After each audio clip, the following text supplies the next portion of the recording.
Hi guys, welcome back with another video of accountancy guys. ये है episode number 10 Kohinoor series class 11th। Guys आज के episode में हम करने वाले हैं जो प्रिंसिपल्स रह गए थे उसके सफाया। गाइस फाइनली आज हमारी थ्योरी कंप्लीट हो जाएगी और हमारा बेस पूरी तरह रेडी हो जाएगा प्रैक्टिकल क्वेश्चंस की ओर जाने के लिए। सो गाइस वक्त ना खराब करते हुए शुरू करते हैं आज का पहला principle, that is dual aspect concept और principle. Guys dual aspect principle क्या होता है, ध्यान से देखिए। According to this principle every transaction has two effect. इस प्रिंसिपल के हिसाब से हर ट्रांजैक्शन के दो इफेक्ट होते हैं जी। कभी भी सिंगल इफेक्ट ट्रांजैक्शन होती नहीं है अकाउंटिंग में, राइट है। दोबारा से सुनिए, हर ट्रांजैक्शन के दो इफेक्ट होते हैं। फॉर एग्जांपल मैंने सामान परचेज किया तो मेरे पास से क्या आया, स्टॉक आया मेरे पास, और मेरे पास से क्या गया, कैश गया। तो दो एस्पेक्ट हो गए, स्टॉक आया कैश गया। क्लियर है। सैलरी पेड, मैंने सैलरी दी, सैलरी मेरे लिए एक्सपेंस है या फिर उस बंदे ने मेरे लिए सर्विस प्रोवाइड करी और बदले में क्या गई, सैलरी गई। तो दो एस्पेक्ट। रेंट पेड, रेंट मैंने क्या करा, रेंट सर्विसेज मैंने ली है उस बंदे से और उसको क्या दिया, कैश दिया। तो यहां पे दो एस्पेक्ट हो रहे हैं। तो हर ट्रांजैक्शन के दो एस्पेक्ट होते हैं, हर ट्रांजैक्शन के दो इफेक्ट होते हैं। Every debit there is credit. अब ये every debit there is a credit का मतलब क्या है, इसका आपको मतलब जर्नल में जाके समझ आएगा कि जब भी हम ट्रांजैक्शन करते हैं, रिकॉर्डिंग करते हैं, एक अकाउंट को डेबिट करते हैं और दूसरे अकाउंट को क्रेडिट करते हैं with equal amount. Right guys, ये जो दो इफेक्ट हैं ये इक्वल अमाउंट के साथ होंगे। फॉर एग्जांपल अगर मेरे पास सामान आया 50,000 का तो पैसा कितना जाएगा, 50,000। सेम इफेक्ट पड़ेगा। आइए guys, a debit and a credit of equal amount. For every debit there is a credit of equal amount. हर डेबिट का क्रेडिट रहेगा और इक्वल अमाउंट के साथ रहेगा। क्लियर है। और ये उसके बाद एक अकाउंटिंग क्वेश्चन का भी रूप ले लेती है जो कि हमने अगला चैप्टर पढ़ना है, जिसमें बोला जाता है asset is equal to liability plus capital.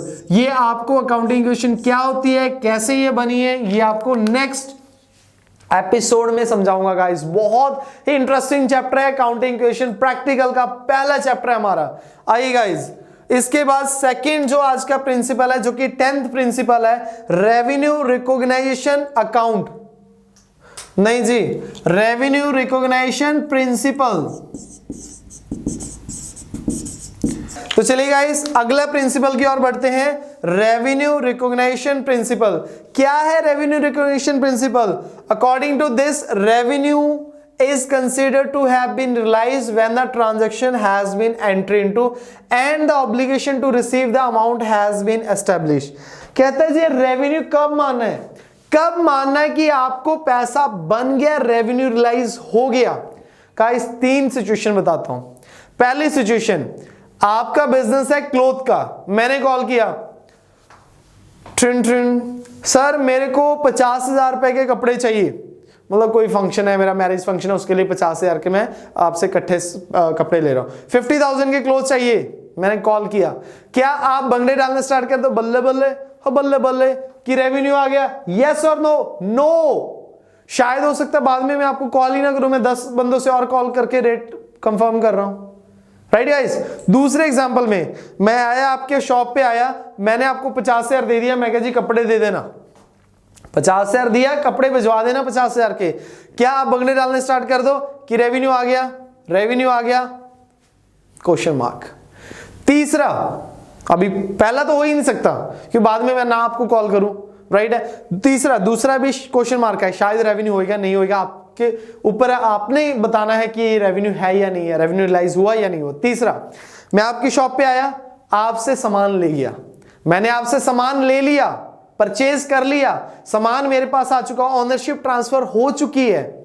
पैसे दिए या नहीं दिए बात अलग है, राइट है। पैसे पे मैं जा ही नहीं रहा हूं, चलो मैंने एग्जांपल लिया, पैसे नहीं दिए आपको। अब तीनों केस में कौन से केस में आप बोलोगे कि आपका रेवेन्यू बन गया? कब बंगड़े डालना स्टार्ट करोगे? फर्स्ट में नहीं, सेकंड में नहीं। आप कहोगे सर क्या बात कर रहे हो, हम तो वही सोच रहे थे कि सेकंड में बनेगा।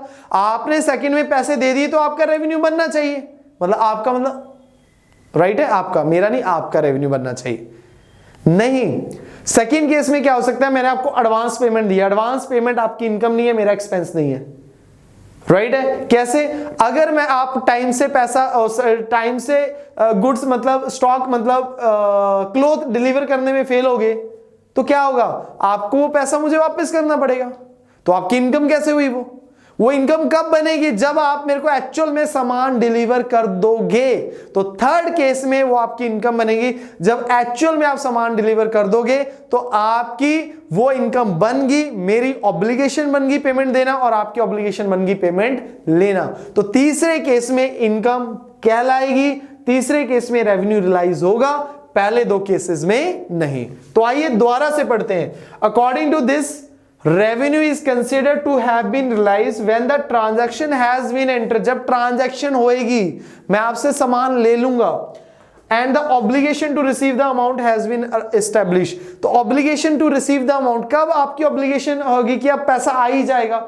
obligation to receive the amount आपके एंगल से जब आप मुझे सामान दे दोगे, और मेरे एंगल से obligation to pay the amount arise हो जाएगी, तब हम मानेंगे कि रेवेन्यू रियलाइज हो गया। उससे पहले आप रेवेन्यू रियलाइज नहीं मान सकते, according to revenue recognition principle. Right guys?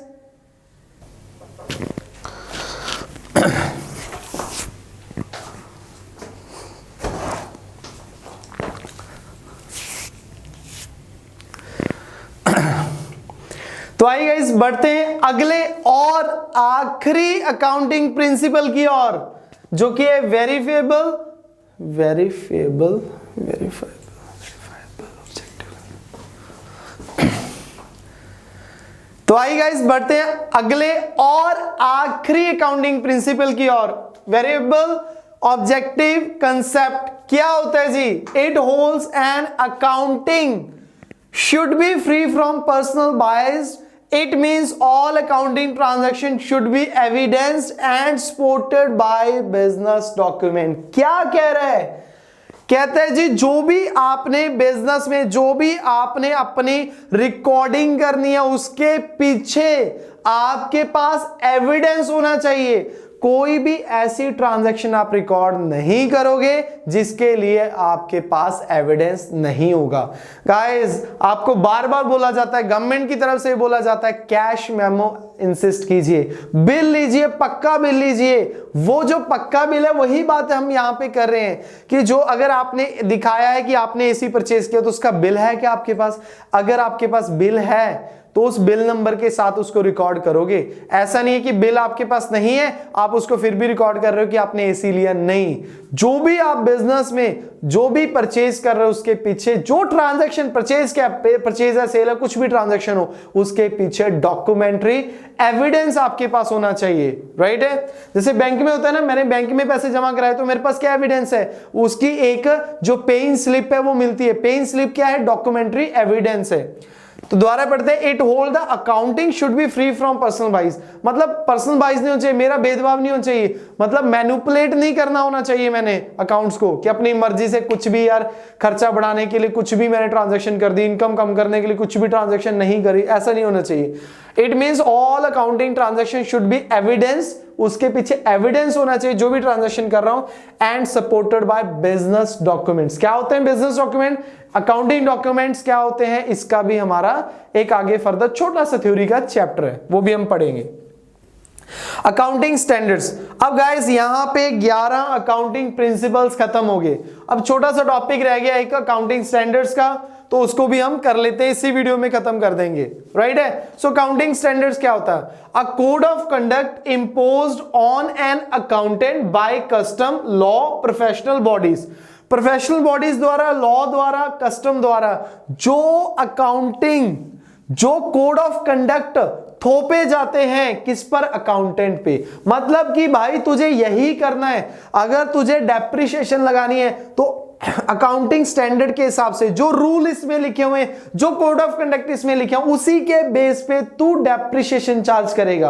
Right है? अगर तुझे फिक्स एसेट को वैल्यू करना तो ऐसे करेगा, और मतलब बाकी सारी इन्वेंट्री की जो वैल्यूएशन है वो कैसे, इन्वेंट्री मतलब स्टॉक की वैल्यूएशन, तो इस हिसाब से होगा। मतलब ये वो सारे कोड ऑफ कंडक्ट्स हैं जो एक अकाउंटेंट को फॉलो करने होते हैं, और ये सारे अकाउंटिंग स्टैंडर्ड है। जब आप सीए करोगे तो आप इसको डिटेल में पढ़ोगे, हर एक अकाउंटिंग स्टैंडर्ड को। राइट। अकाउंटिंग स्टैंडर्ड 1 किस चीज के लिए, 2 किस चीज के लिए, 3 किसके लिए, 4 है, 5 है, तो ऐसे ऐसे अकाउंटिंग स्टैंडर्ड्स आप सारे पढ़ना है। बट +1 लेवल पे हमें इसको डिटेल में पढ़ने की जरूरत नहीं है, बट फिर भी प्रैक्टिकल करने के बाद जैसे ही हमारा कोर्स कंप्लीट हो जाएगा, रिवीजन से पहले अकाउंटिंग स्टैंडर्ड्स के ऊपर भी मैं एक और इसके डीपली डिटेल में वीडियो बनाने वाला हूं गाइस। ओके, नेक्स्ट कुछ आपकी फुल फॉर्म आ जाती है। IFRS की फुल फॉर्म पूछ लेता आपसे कि क्या होती है, तो इसको याद होना चाहिए, 1 मार्क में क्वेश्चन आ जाता है। इंटरनेशनल फाइनेंशियल रिपोर्टिंग स्टैंडर्ड आ जाता है IASB की, इंटरनेशनल अकाउंटिंग स्टैंडर्ड बोर्ड।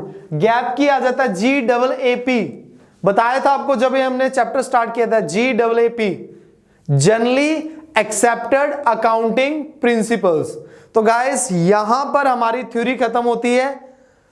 खुश तो बहुत हो गए तुम आज, क्योंकि थ्योरी कंप्लीट हो चुकी है। सर फाइनली थ्योरी कंप्लीट करवा दी आपने, मैंने तो करवा दी, क्या आपने उसको एक बार रिवाइज कर लिया?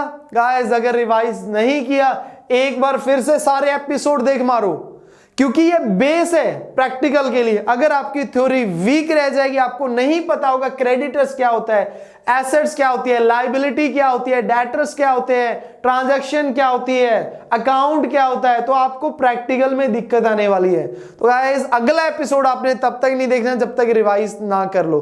तो एक बार रिवाइज कर लो, हालांकि ऐसे नहीं कि आपने रटना है, नहीं, नॉर्मली गो थ्रू कर लो एक बार। अगर आपको अभी तक अच्छे से नहीं आता, रिवाइज कर लो। अगर आपने रिवाइज ऑलरेडी किया हुआ, तो मिलते हैं अगले एपिसोड में, जिसमें कि बहुत मजा आने वाला है, क्योंकि हम प्रैक्टिकल शुरू करने वाले हैं। सो गाइस आज के एपिसोड में इतना ही, और अगर आपको आज के एपिसोड में कोई भी डाउट है तो कमेंट करके मुझे बताइए, या फिर आप व्हाट्सएप ग्रुप में अपना डाउट ले सकते हो। और अगर व्हाट्सएप ग्रुप में अभी तक ज्वाइन नहीं हुए, इंस्टाग्राम ग्रुप में ज्वाइन नहीं हुए, तो नीचे लिंक दिया हुआ डिस्क्रिप्शन में, आप मुझे मैसेज कीजिए और मैं आपको ऐड कर दूंगा गाइस। और अगर आपने अभी तक चैनल सब्सक्राइब नहीं किया, तो सबसे पहले चैनल को सब्सक्राइब करें और सब्सक्रिप्शन के बगल में जो बेल आइकन बटन है उसे प्रेस करना ना भूलें। Thank you so much.